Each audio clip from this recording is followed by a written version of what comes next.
ಇವತ್ತು ಬಂದಿದ್ದಾರೆ. ಪಾಟ್ಲಿ ಇಂಜಿನಿಯರಿಂಗ್ ಶಿವಗೌಡರು ತಮ್ಮೆಲ್ಲರಿಗೂ ಗೊತ್ತಿದೆ. ಇಲ್ಲಿ ಬಹಳಷ್ಟು ಮಾರ್ಕೆಟ್ನಲ್ಲಿ ಬಂದಂಥವ್ರಿಂದ ಅವರು ಕೂಡ ಬಹಳ ವಿಶೇಷವಾಗಿ ಇವತ್ತು ಸಿಕ್ಕಿದ್ದು ಕೂಡ ನಮಗೆ ಹೆಮ್ಮೆಯ ವಿಷಯ.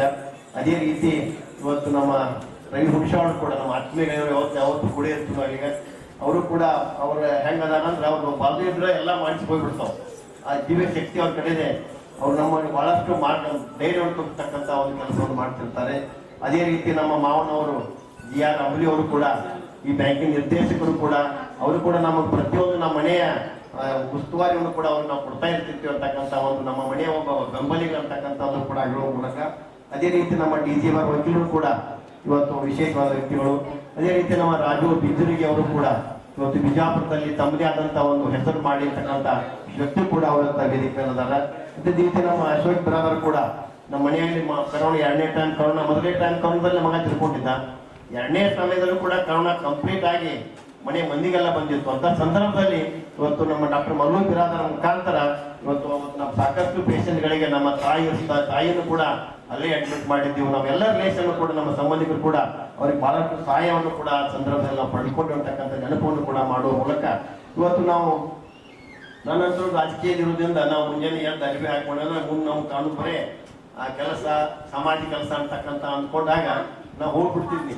ಮುಂದೆ ನಾನು ಸಮಯ ಸರಿಯಾದ ಟೈಮಿಗೆ ಬರ್ತಾಗ ರಾಜಕಾರಣಿ ಅಂದಾಗ ಅವಾಗ ನನ್ನ ಹೆಂಡತಿ ಕೂಡ ಪಾಪ ಅವರಿಗೆ ತೊಂದರೆ ಅನಿಸ್ತಿತ್ತು. ಏನೋ ಈ ರೀತಿ ಓಡಾಡೋದು ನೋಡಿದಾಗ ಮುಂದೆ ನನ್ನ ಜಿಲ್ಲಾ ಪಂಚಾಯತಿ ಹಾಗೂ ಒಂದು ಚುನಾವಣೆ ಬಂತು. ಇವತ್ತು ನಮ್ಮ ಸಹೋದ್ಯೋಗಿ ನವೀನ್ ಅರಿಕೆರಿದ್ದಾರೆ, ಇವತ್ತು ಅವರು ಕೂಡ ಬಂದಿದ್ದಾರೆ. ಅವತ್ತು ಜಿಲ್ಲಾ ಪಂಚಾಯತಿ ನಿಲ್ಲಿಸಿದಾಗ ಏನು ಪ್ರಚಾರಕ್ಕೆ ಹೋಗಿ ನೋಡಿದಾಗ ನನಗಾಗಿ ಆರಿಸಿ ಬಂದು ನನಗೆ ಕೇಳ್ತಿದ್ದಿಲ್ಲ ಅಂತ ಊರಾಗ ನೀವು ನನಗೆ ಯಾವಾಗ ಪರಿಸ್ಥಿತಿ ಟೈಮ್ ಮಾಡಕ್ಕೆ ಒಂದು ಬಿಟ್ಬಿಡ್ತು. ಅಂದರೆ ರಾಜಕಾರಣ ಪರಿಪೂರ್ಣ ಇದೂ ಕೂಡ ಅರ್ಥ ಆಗಿಬಿಡ್ತು. ಅಂದರೆ ಒಂದು ದಿವಸ ಕೂಡ ಯಾಕೆ ಮಾಡ್ತಕ್ಕಂಥ ಕೇಳ್ತಕ್ಕಂಥ ಪ್ರಶ್ನೆ ಇಲ್ಲ. ಯಾಕಂದ್ರೆ ಆ ರಾಜಕಾರಣಿಯಾಗಿ ಎಕ್ಕಳು ಕೂಡ 5 ವರ್ಷ ಸೇವೆ ಮಾಡಿದ್ರಿಂದ ನನಗೆ ಎಂದೂ ಕೇಳಲಾರ್ದಂಥ ಒಂದು ಅನುಭವ ಕೂಡ ನನ್ನ ಹೆಂಡತಿಗೆ ಆಗಿದ್ರಿಂದ ನಾನು ಹೋಗ್ತಾ ಇದ್ದೀನಿ. ಆದ್ರೆ ನನಗೊಂದು ವಿಚಾರ ಬಂತಿತ್ತು. ಯಾಕಂದ್ರೆ ನನ್ನ ಮಗ ಮತ್ತು ನನ್ನ ಹೆಂಡತಿಗೆ ಮನೇಲಿ ಇರ್ತಾರಲ್ಲ ಅಂತಕ್ಕಂಥ ಒಂದು ವಿಚಾರ ಏನು ಮಾಡಬೇಕು ಅಂತೇಳಿ ನನಗೆ ಆಸೆ ಇತ್ತು. ಅವಾಗ ರಕ್ಷಿತ್ ನನ್ನ ಮಗ ಹುಟ್ಟು ಹಬ್ಬ ಅಂದ್ರೆ ಭಾರಿ ಹೆಮ್ಮೆ. ಇವತ್ತ ನಮ್ಮ ಸರ್ ಅವರ ಟೀಚರ್ ಹೇಳಿದಾಗ ಅರವಿಂದ್ ಪಾಂಡೆ ಕೂಡ ನಮ್ಮ ರಕ್ಷಿತನಿಗೆ ಬಹಳಷ್ಟು ಮಾರ್ಗದರ್ಶನ ಆಗಿದೆ. ಅವರು ಕೂಡ ಇವತ್ತು ನಾವು ಕರಿಬೇಕಂದಿದ್ದು ಮುಂದಿನ ಇನ್ನೊಂದು ದೊಡ್ಡ ಕಾರ್ಯಕ್ರಮ ಮಾಡಿದಾಗ ಅವರು ಕೂಡ ಕರಿಬೇಕು. ಯಾಕಂದ್ರೆ ನಮಗೆ ಆ ರಕ್ಷಿತನ ಬೆಳವಣಿಗೆಯಲ್ಲಿ ಬಹಳಷ್ಟು ಸಹಕಾರಿಯಾಗಿದೆ. ನನಗೆ ಫೋನ್ ಹಚ್ತಾ ಇದ್ರು, ನಾನು ನಿಮ್ಮ ಮಗನಿಗೆ ನಾವು ಸ್ಕೂಲ್ ಕಳ್ಸಕ್ಕಾಗೋದಿಲ್ಲ, ನೀವು ಬೆಂಗಳೂರು ಕಳಿಸು, ಅಮೆರಿಕ ಕಳಿಸ್ತಕ್ಕಂಥ ಅಡ್ರೆಸ್ ಕಳಿಸ್ತಿದ್ರು. ಪ್ರತಿಯೊಂದಕ್ಕೂ ಅವ್ನು ಗುರುತು ಕೊಡ್ತಕ್ಕಂಥ ಅವ್ನು ಯಾವ ಮಟ್ಟಕ್ಕೆ ಬೆಳೆದ ಅಂದ್ರೆ ಈಗ ತಾವೆಲ್ಲ ಅದ್ರ ಬಗ್ಗೆ ಚರ್ಚೆ ಆಯಿತು. ಅದಕ್ಕಾಗಿ ನಾನು ವಿಚಾರ ಮಾಡೀನಿ, ಈ ಬ್ಯಾಂಕ್ ಮಾಡೋ ಮುನ್ನ ಏನು ಮಾಡಬೇಕು, ನಾನು ಹಿಂದಿನ ಕೆಲಸ ಆಗಬೇಕಾದ್ರೆ ಕೆಲಸ ಹಿಡಿಬೇಕು, ನನ್ನ ಮಗನೂ ಕೂಡ ಅಲ್ಲಿ ಕೆಲಸ ಮಾಡಬೇಕು. ಏನು ಮಾಡಬೇಕು ಅದು ಜನರಿಗೆ ಉಪಯೋಗ ಆಗ್ಬೇಕು ಅಂದಾಗ ಹೆಣ್ಮಕ್ಳಿಗೆ ಬ್ಯಾಂಕ್ ಭಾಳ ಚಲೋ ವಿಚಾರ ಮಾಡಿ ಆ ಬ್ಯಾಂಕ್ ಅನ್ನು ನಾನು ಪ್ರಾರಂಭ ಮಾಡಿದ್ವಿ. ಈಗ ಬ್ಯಾಂಕ್ ಇರೋದ್ರಿಂದ ನನ್ನ ಹೆಂಡತಿ ಬ್ಯಾಂಕ್ ನೋಡ್ಕೊತಾಳ, ಅದೇ ರೀತಿ ನನ್ನ ಮಗ ಅಂಗಡಿ ನೋಡ್ಕೊತಾನ. ಅವ ಇವತ್ತು ನಮ್ಮ ದೊಡ್ಡ ಮಗ ಹೆಂಗಿಲ್ದ ಅವ ಬಹಳಷ್ಟು ವಿಷಯಗಳು ನಾವು ಕಲಿಸಿ ಹೋಗ್ಯಾನ, ಹಂಗೆ ಹೋಗಿಲ್ಲ. ಇವತ್ತು ಪ್ರತಿಯೊಂದು ಕೆಲಸ ಮಾಡ್ತಾನೆ. ಇವತ್ತು ಮನೆ ಕೆಲಸ, ಇವತ್ತು ಬ್ಯಾಂಕ್ನ್ಯಾಗ ಕೊಂಡಿರ್ತಾನೆ, ಒಂದು ತಾಸು ಕೂತಿರ್ತಾನೆ, ಅಂಗಡಿ ಎಲ್ಲ ಜವಾಬ್ದಾರಿ. ಇವತ್ತು ಸಿದ್ದೇಶ್ವರ ಇಂಜಿನಿಯರಿಂಗ್ ಪ್ರತಿಯೊಂದು ವ್ಯವಹಾರವನ್ನ ಹಣಕಾಸಿನ ವ್ಯವಹಾರವನ್ನ ಇವತ್ತು ಮೊಬೈಲ್ ಮುಖಾಂತರ ಇಡೀ ಎಲ್ಲ ಕಂಪ್ನಿ ಅವನೇ ಕಳಿಸ್ತಾನೆ. ಅವನೇ ಎಲ್ಲ ಮಾಡಕ್ಕೆ ಇವತ್ತು ಎಲ್ಲರಿಗೆ ₹1 ತಪ್ಪೋದಿಲ್ಲ. ಲಕ್ಷ ಆಗ್ತಾನೋ ತೆಗಿತಾನೋ ಒಂದು ತಪ್ಪಾಗಿಲ್ಲ. ಈಗ ಬ್ಯಾಂಕ್ನ್ಯಾಗೂ ನನ್ನ ವಿಷಯದಲ್ಲಿ ಕೊಂಡಿರೋದ್ರಿಂದ ಯಾರನ್ನೇ ಲೋನ್ ಮುಗಿಯಾಕೆ ಬಂದಿತ್ತು, ಡೇಟ್ ಕೇಳೋದಿತ್ತು, ಎಷ್ಟು ಅಮೌಂಟ್ ಹೋದ್ರ ಪಟ್ಟ ಅವ್ನು ಕಂಪ್ಯೂಟರ್ ಹೇಳೋದಿಲ್ಲ, ಅವ್ ಬಾಯಿನೇ ಬಿಡ್ತಾನ. ಆಕ್ಚುಲಿ ಅವ್ನು ಮುಂದೆ ಕೂತ್ ನೋಡಿದಾಗ ನಮಗೆಲ್ಲ ಅವ್ರ ಬಗ್ಗೆ ಏನು ನಾವು ನೋಡಿದಿಲ್ಲ. ನಿಜವಾಗಿ ಕೂಡ ಇವತ್ತು ಸಿದ್ದೇಶ್ವರ ಇಂಜಿನಿಯರಿಂಗ್ ಇವತ್ತು ನಮ್ಗೆಲ್ಲರಿಗೆ ಇವತ್ತು ಬಹಳಷ್ಟು ಸಪೋರ್ಟ್ ಆಗಿ ಕೆಲಸ ಮಾಡ್ತಕ್ಕಂತಾನ. ಎಲ್ಲ ಬ್ಯಾಂಕಿಗೆ ತಾವೆಲ್ಲ ಬಂದವರು ಕೂಡ ಹೆಚ್ಚಾಗಿ ನಮ್ಮ ಮೆಜಾರಿಟಿದಾಗ 90% ನಮ್ಮ ಕಸ್ಟಮರ್ ಅದ, ಬ್ಯಾಂಕಿಗೆ ಕಸ್ಟಮರ್ ಅದೀರಿ. ಈ ಬ್ಯಾಂಕಿಗೆ ಬೆಳಿಬೇಕಾದ್ರೆ ಪ್ರತಿಯೊಬ್ಬರ ಕೊಡುಗೆ ಅದ, ಹೆಸರು ಗೊತ್ತು ದೊಡ್ಡ ನಿತ್ಯ ಅದ ಇಲ್ಲಿ, ಅದು ಎಲ್ಲರ ಕೊಡುಗೆ ಅದ. ಅದೇ ರೀತಿ ನಾವು ಬ್ಯಾಂಕ್ ಪ್ರಾರಂಭ ಮಾಡ್ಬೇಕಂದಾಗ ಮೊದಲು ನಮ್ಮ ಸಪಾ ಸೂರ್ಯಗಳ ಮೂರನವರೇ ಅವ್ರ ಮಗಳ ಸಪಾ ಈಗ ಸನ್ಮಾನ ಮಾಡ್ಕೊಂಡ್ರು. ಅವ್ರು ನನ್ನ ಅಂಗಡಿಗೆ ಬಂದು ನಮ್ಮ ಸಪಾ M.Com ಆಗೈತಿ, ಏನು ಮಾಡಬೇಕು ಒಂದು ಏನು ಮಾಡಬೇಕಲ್ಲ, ಸರಿ ನಾವು ಬ್ಯಾಂಕ್ ಮಾಡ್ಬೇಕಂತೆಲ್ಲ ಪ್ರಿಪ್ರೇಷನ್ ಆಗೈತೆ ನಮ್ಮದು, ನಾವು ಬ್ಯಾಂಕ್ ಮಾಡೋದ್ರಿಂದ ಬ್ಯಾಂಕ್ ಮಾಡಬೇಕು.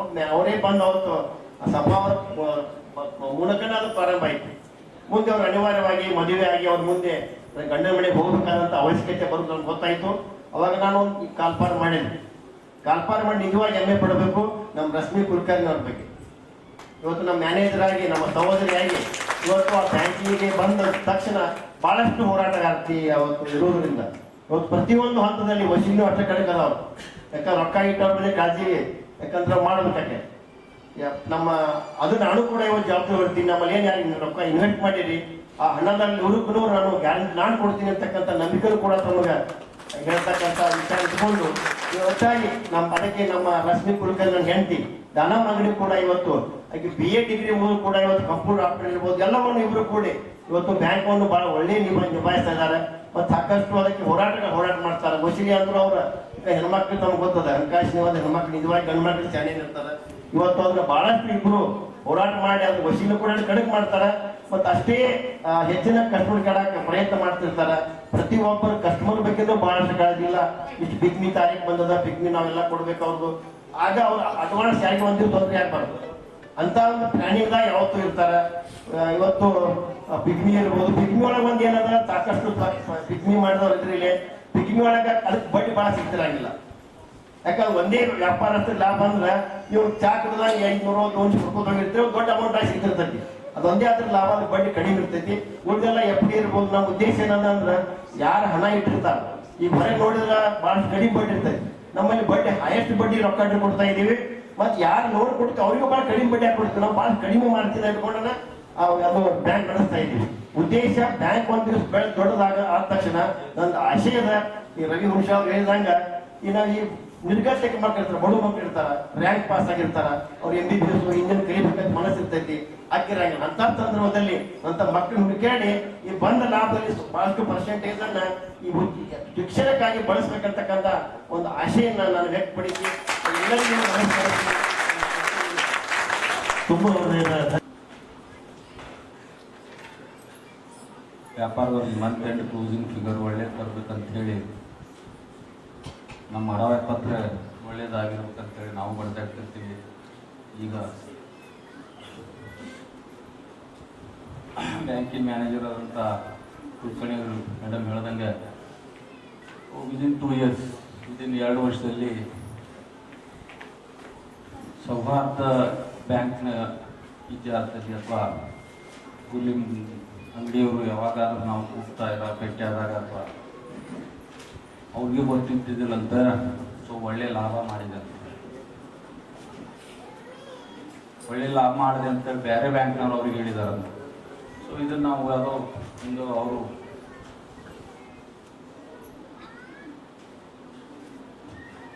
ಇದನ್ನ ರಕ್ಷಿತ ಹೆಸರಲ್ಲಿ ಈ ಬ್ಯಾಂಕ್ ಸ್ಟಾರ್ಟ್ ಮಾಡಿದಾಗ ಅವಾಗ ಭೇಟಿಯಾಗಿದ್ದೆ ಅವ್ರಿಗೆ. ರೆಗ್ಯುಲರ್ ಆಗಿ ನಾವು ಅಂಗಡಿಯವರಿಗೆ ಭೇಟಿ ಆಗ್ತಿರ್ತೀವಿ. ಅವರು ಗುಲಿಂಗಪ್ಪ ಅಂಗಡಿ ತಮ್ಮ ವ್ಯಾಪಾರ ಜೊತೆ ಈಗ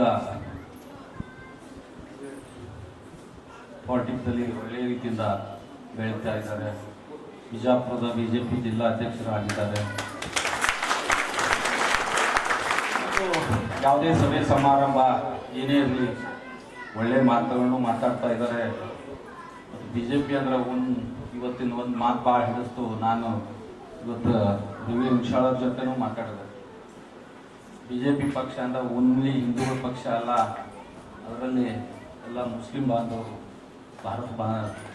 ಏನು ಎಲ್ಲರೂ ಇದು ಮಾಡ್ತಾರೆ, ಅವ್ರಿಗೂ ನಾವು ಅವಕಾಶ ಇದೆ ನಮ್ಮಲ್ಲಿ ಅನ್ನೋ ಮಾತು ಯಾಕೆ ಇರುತ್ತಪ್ಪ ಅಂದ್ರೆ ನಾನು ಆಟೋಮೊಬೈಲ್ ಲೈನ್ದಾಗ ನಮ್ಮಲ್ಲಿ ಕೆಲಸ ಮಾಡುವ ಜನನು 60% 70% ಎಲ್ಲ ಮುಸ್ಲಿಮ್ಸೇ ಇರ್ತಾರೆ. ನಾವೆಂದೂ ಯಾವುದೇ ಜಾತಿ ಇದು ಏನೋ ಮಾತಾಡುವುದಿಲ್ಲ. ದುಡಿಯುವ ಜನ ಅಥವಾ ಏನೇ ಮಾಡೋದು ಏನೇ ಕೆಲಸ ಈಗ ಇವತ್ತಿನ ದಿನದಾಗ ಯಾವುದೇ ಕೆಲಸಕ್ಕೂ ಮುಸ್ಲಿಂ ಹೆಣ್ಮಕ್ಳು ಅಷ್ಟೇ ಮುಂದೆ ಬರ್ತಾ ಇದ್ದಾರೆ. ಇದು ಒಂದು ಒಳ್ಳೆಯ ಸಂಗತಿ. ಇನ್ನು ರಕ್ಷಿತ್ ಸೌಹಾರ್ದ ಬಗ್ಗೆ, ಫೈನಾನ್ಸ್ ಬಗ್ಗೆ, ರಕ್ಷಿತ್ ಬಗ್ಗೆ ಮಾತಾಡ್ಬೇಕಂದ್ರೆ ರಕ್ಷಿತ್ ಅವ್ರ ಅಜ್ಜ ಫಸ್ಟ್ ಟೈಮ್ ನಮ್ಮಲ್ಲಿ ಯಾವುದೇ ಕಾರ್ ತಗೊಳಕ್ ಬಂದ್ರು ರಕ್ಷಿತ್ ಬರ್ತಾ ಇದ್ದ ನಮ್ಮ ಶೋರೂಮ್ಗೆ.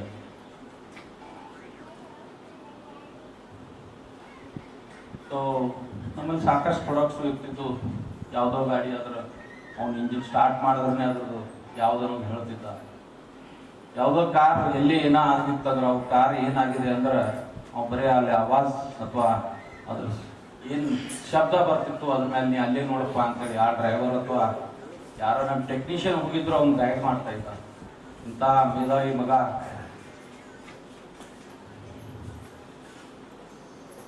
ಒಂದು ಕಣ್ಣುಗಳಿಗೆ ಇರಲಿಲ್ಲ ಅಂದ್ರೂ ಸಾಕಷ್ಟು ಬಿಸ್ನೆಸ್ನಾಗ ಆಲ್ರೆಡಿ ಇನ್ವಾಲ್ವ್ ಆಗಿದ್ದ.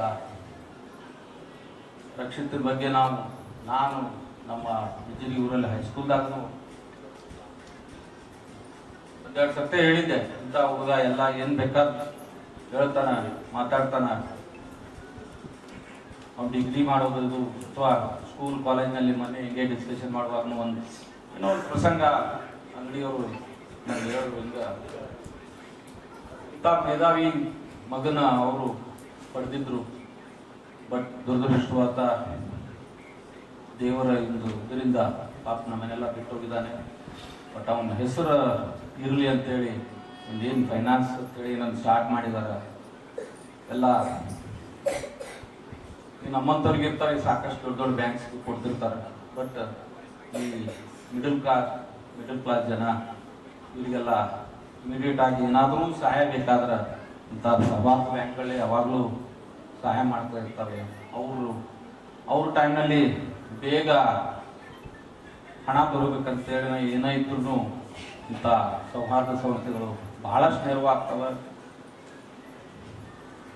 ನಾನು ಬಿಸ್ನೆಸ್ ಸ್ಟಾರ್ಟ್ ಮಾಡಿದಾಗ ಇಂಥ ಸೌಹಾರ್ದ ಸಂಸ್ಥೆಗಳಿಂದ ನಾವು ಸಾಲ ತಗೋತಿದ್ದೀವಿ. ಈಗ ಒಂದು ರೀತಿ ಬೆಳೆದಿದ್ದರಿಂದ ಬ್ಯಾಂಕ್ದವ್ರು ನಾ ಕೊಡ್ತೀನಿ ನೀ ಕೊಡ್ತೀನಿ ಅಂತ ಈಗ ಬರ್ತಾರೆ. ಬಟ್ ಇಂಥ ಸಂಸ್ಥೆಗಳು ಬಹಳಷ್ಟು ಸಹಾಯ ಮಾಡ್ತಿರ್ತಾವೆ ಎಲ್ಲರಿಗೆ. ಸೊ ಈ ರಕ್ಷಿತ ಹೆಸರಲ್ಲಿ ಏನು ಅಂಗಡಿ ದಂಪತಿಗಳು ಅಥವಾ ಓಂಕಾರ ಅಂಗಡಿನೂ ಏನೊಂದು ಸಪೋರ್ಟ್ ಮಾಡ್ತಾ ಇದ್ದಾರೆ, ಅಥವಾ ಒಂದು ಒಳ್ಳೆಯ ಕೆಲಸ ಬಿಸ್ನೆಸ್ ಮಾಡ್ಬೇಕಾದ್ರೆ ಸಾಕಷ್ಟು ಇರ್ತಾವೆ. ಸೊ ಆದ್ರೂ ಗುರುಲಿಂಗಪ್ಪ ಅಂಗಡಿಯವರು ಇದೊಂದು ಫೈನಾನ್ಸ್ ತೆಗೆದು ಮಿಡಲ್ ಕ್ಲಾಸ್ ಜನಕ್ಕೆ ಅನುಕೂಲ ಆಗ್ಲಂತ ಏನು ಮಾಡಿದ್ದಾರೆ. ಸೊ ಈ ಸಮಯದಾಗ 2 ವರ್ಷ ಆಗಿದೆ, ಇನ್ನೂ ಒಳ್ಳೆ ರೀತಿಯಿಂದ ಬೆಳೀಲಿ ಹೇಳಿ ಈ ಸಮಯದಲ್ಲಿ ಹಾರೈಸುತ್ತಾ ನನಗೊಂದು ಇವತ್ತಿನ ಕಾರ್ಯಕ್ರಮಕ್ಕೆ ಒಂದು ಅತಿಥಿಯಾಗಿ ಆಗಮಿಸಿ ಒಂದೆರಡು ಮಾತಾಡಲಿಕ್ಕೆ ನನಗೆ ಅವಕಾಶ ಮಾಡಿಕೊಟ್ಟಂಥ ಅಂಗಡಿ ಪರವಾರ ಮತ್ತು ಈ ರಕ್ಷಿತ್ ಫೈನಾನ್ಸ್ ಎಲ್ಲ ಸಿಬ್ಬಂದಿಯವರಿಗೆ ಒಳ್ಳೆಯದನ್ನು ಹಾರೈಸುತ್ತಾ ನಾನು 2 ಮಾತು. ಸೌಹಾರ್ದ ಸಹಕಾರಿ ಸಂಘದ ಬಗ್ಗೆ ಹೇಳ್ಬೇಕಂದ್ರೆ ಯಾವ ಕೆಲಸ ಸರ್ಕಾರದಿಂದ ಆಗೋದಿಲ್ಲ ಆ ಕೆಲಸ ಸೌಹಾರ್ದದಿಂದ ಆಗುತ್ತೆ. ಇದು ಮೂಲ ಉದ್ದೇಶ. ಸೌಹಾರ್ದ ಸಂಘದ ಮೂಲ ಉದ್ದೇಶ ಸರ್ಕಾರದಿಂದ ಆಗೋ ಕೆಲಸ ಸಹಕಾರಿ ಸಂಘದಿಂದ ಆಗುತ್ತೆ. ಯಾಕಂದರೆ ಒಂದು ಒಳ್ಳೆಯ ಉದ್ದೇಶದಿಂದ ಈ ಸೌಹಾರ್ದ ಸಂಘವನ್ನು ಆರಂಭಿಸಿದಿರಿ ಅಂಗಡಿ ಸರ್. ಇದು ಉತ್ತರೋತ್ತರವಾಗಿ ಬೆಳೀಲಿಕ್ಕೆ ಬೇಕು. ದುರುದ್ದೇಶದಿಂದ ಆಗಿದ್ರೆ ಯಾವುದೂ ಬೆಳೆಯೋದು ಒಂದು 2-3 ವರ್ಷ ಅಲ್ಲಿ ಹೋಗುತ್ತೆ. ಇವ್ರದ್ದು ಒಂದು ರೋಚಕ ಇತಿಹಾಸ ನಿಮ್ಗೆ ಹೇಳಲಿಕ್ಕೆ ಇಷ್ಟಪಡ್ತೀನಿ. ಸೌಹಾರ್ದ ಸಂಘ ಹೇಗೆ ಬಂತು ಭಾರತಕ್ಕೆ? 1880ರಲ್ಲಿ ಇಂಗ್ಲೆಂಡಲ್ಲಿ ಔದ್ಯೋಗಿಕ ಕ್ರಾಂತಿ ಅಂತ ಆಯ್ತು. ಔದ್ಯೋಗಿಕ ಕ್ರಾಂತಿ ಅವಾಗೆಲ್ಲ ಮಷಿನ್ ಬಂತು, ಮಷಿನರಿ ಕೆಲಸ ಚಾಲು ಆಯಿತು. ನಿರುದ್ಯೋಗ ಹೆಚ್ಚಾಯಿತು. ನಿರುದ್ಯೋಗ ಹೆಚ್ಚಾದಾಗ ಅವಾಗ 1880ರಲ್ಲಿ ಒಬ್ಬ ಬ್ರಿಟಿಷರವನು, ಅವನ ಹೆಸರು ನೆನಪಾಗಿದ್ದೀನಿ, ಅವನು ಒಂದು 25 ಜನ ಸೇರಿಸ್ಕೊಂಡು ಒಂದು ಉದ್ಯೋಗ ಕೊಟ್ಟ. ಎಲ್ಲರಿಗೂ ಉದ್ಯೋಗ ಕೊಟ್ಟು ಅವಾಗ ಪರಿಕಲ್ಪನೆ ಬಂತು, ಒಂದು ಸಹಕಾರ ಸಂಘದ ಪರಿಕಲ್ಪನೆ. ಅದಾದ ನಂತರ ಭಾರತಕ್ಕೆ ಬಂದದ್ದು, ಕರ್ನಾಟಕಕ್ಕೆ ಬಂದದ್ದು 1905ರಲ್ಲಿ ಗದಗದಲ್ಲಿ ಒಬ್ಬರು ಸಿದ್ದನಗೌಡ ಪಾಟೀಲ್ನವರು ಒಂದು ಸೌಹಾರ್ದ ಸಹಕಾರಿ ಸಂಘವನ್ನು ಸ್ಥಾಪಿಸಿದರು. ಅಲ್ಲಿಂದ 1912ರಲ್ಲಿ ಕಾಯ್ದೆ ಬಂತು, ಸಹಕಾರಿ ಸಂಘ ಕಾಯ್ದೆ ಬಂತು. 1955ರಲ್ಲಿ ತಿದ್ದುಪಡಿ ಆಯಿತು. ಹೀಗೆ ಅದಕ್ಕೊಂದು ಇತಿಹಾಸ ಇದೆ. ಯಾವುದೇ ಸಂಘ, ಯಾವುದೇ ಸೌಹಾರ್ದ ಕೋಆಪರೇಟಿವ್ ಇವು ತಂಟೆ ತಕರಾರುಗಳಿಂದ ಮುಕ್ತ ಇಲ್ಲ. ಯಾವಾಗಲಾದರೂ ಬಂದೇ ಬರುತ್ತೆ. ಅಂಥ ಒಂದು ಸಂದರ್ಭ ಬಂದಾಗ ನಾನು ವಕೀಲನಾಗಿ ಅಂಗಡಿ ಸರ್ ಹೇಳ್ತೀನಿ, ನಾನು ನಿಮ್ಮ ಬಂದು ಹಿಂದಿರ್ತೀನಿ. ಯಾವುದೇ ಶುಲ್ಕ ಇರಲಾರ್ದೆ ಏನಾದ್ರು ತಂಟೆ ತಕರಾರು ಬಂದರೆ ನಾನು ನಿಮಗೆ ನಿಮ್ಮ ಬೆನ್ನಿಂದ ಇರ್ತೀನಿ ಅದನ್ನು ಬಗೆಹರಿಸ್ಕೊಡ್ತೀನಿ ಅಂತ ಹೇಳಿ ನಿಮಗೆ ಈ ರಕ್ಷಿತ ಸೌಹಾರ್ದ ಸಹಕಾರಿ ಸಂಘ ಇನ್ನೂ ಭವಿಷ್ಯದಲ್ಲಿ ಬಹಳಷ್ಟು ಬೆಳೀಲಿ, ಸುವರ್ಣ ಮಹೋತ್ಸವ ಆಚರಿಸ್ರಿ, ವಜ್ರ ಮಹೋತ್ಸವ ಆಚರಿಸ್ಲಿ ಅಂತ ತಿಳ್ಕೊಂಡು, ಮತ್ತು ತಮ್ಮ ಚಿರಂಜೀವಿ ಬಗ್ಗೆ ಹೇಳ್ಬೇಕಂದ್ರೆ ಎಲ್ಲರೂ ನನಗಷ್ಟು ತಾವು ಈ ಪರಿಚಯಾಗಿ ಭಾಳ ದಿವಸ ಆಗಿಲ್ಲ, ಹೇಳ್ತಿದ್ದೆ ನಿಮ್ಮ ಮಗನ ಬಗ್ಗೆ. ಅವ್ರನ್ನ ಭೌತಿಕವಾಗಿ ನಮ್ಮ ಜೊತೆ ಇರಲಿಕ್ಕಿಲ್ಲ, ಇಷ್ಟೆಲ್ಲ ಜನರ ಮನಸ್ಸಿನಲ್ಲಿ ಸೂಕ್ಷ್ಮವಾಗಿ ನಮ್ಮ ಇದ್ದಾರೆ ಅಂತ ಹೇಳ್ತಾ ನನ್ನ ಮಾತಿಗೆ ನಾನು ಕೊಡ್ತೀನಿ. ರಕ್ಷಿತ್ ಗುರ್ಲಿಂಗಪ್ಪ ಅಂಗಡಿ ಇವತ್ತು 2 ವರ್ಷದಲ್ಲಿ ಈ ಬ್ಯಾಂಕ್ ಸ್ಥಾಪನೆಯಾಗಿ ಇವತ್ತು 2ನೇ ವರ್ಷದ ವಾರ್ಷಿಕ ದಿನಾಚರಣೆಯನ್ನು ಆಚರಿಸಕತ್ತದ. ಆ ವಿದ್ಯಾರ್ಥಿಯ ಬಗ್ಗೆ ಒಂದು 2 ಸಾಲದಲ್ಲಿ ಒಂದು 5 ನಿಮಿಷದಲ್ಲಿ ಹೇಳ್ಬೇಕಂದ್ರೆ ಅದು ಅಸಾಧ್ಯ. ಸೊ ಜೀವಿಸಿದ 18 ವರ್ಷ PUC ಸೆಕೆಂಡ್ ಇಯರ್ ತನಕ ಅವನಿದ್ದ. ಅದ್ಭುತವಾಗಿ ಅರ್ಥಪೂರ್ಣವಾಗಿ ಒಂದೊಂದು ಕ್ಷಣವೂ ಸಾರ್ಥಕ್ಯವಾಗಿ ಎಲ್ಲರಿಗೂ ಪ್ರೇರಣೆಯಾಗಿ ಮುಂದಿನ ವಿದ್ಯಾರ್ಥಿಯಾಗಿ ಬಾಳದಂಥವನು. ಅವನಿಗೆ ಸುಮಾರು 5 ವರ್ಷ ದಿನಾಲು ಪಾಠ ಮಾಡುತ್ತಾ ಜೊತೆಯಲ್ಲಿ ಕಳುವ ಅವಕಾಶ ಸಿಕ್ಕಿದ್ದು ನನ್ನ ಜೀವನದ ಮಹತ್ತರ ಘಟ್ಟದಲ್ಲಿ ಒಂದಂತ ಹೇಳ್ಬೋದು. ಯಾಕಂದರೆ ಅವನಿಗೆ ನಾನು ಕಲಿಸಿದ್ದಕ್ಕಿಂತ ಅವನಿಂದ ಕಲಿತಿದ್ದೇ ಜಾಸ್ತಿ. ಅವನ IQ ನಮ್ಮ ರಾಜು ಸರ್ ಹೇಳ್ದಂಗೆ ಬುದ್ಧಿ ಸಾಮರ್ಥ್ಯ ಅಗಾಧವಾದದ್ದು. ಈ ವಿಷಯ ಅವನ ಜೊತೆಯಲ್ಲಿ ನೋಡಿ ಎಲ್ಲರಿಗೂ ಗೊತ್ತದ.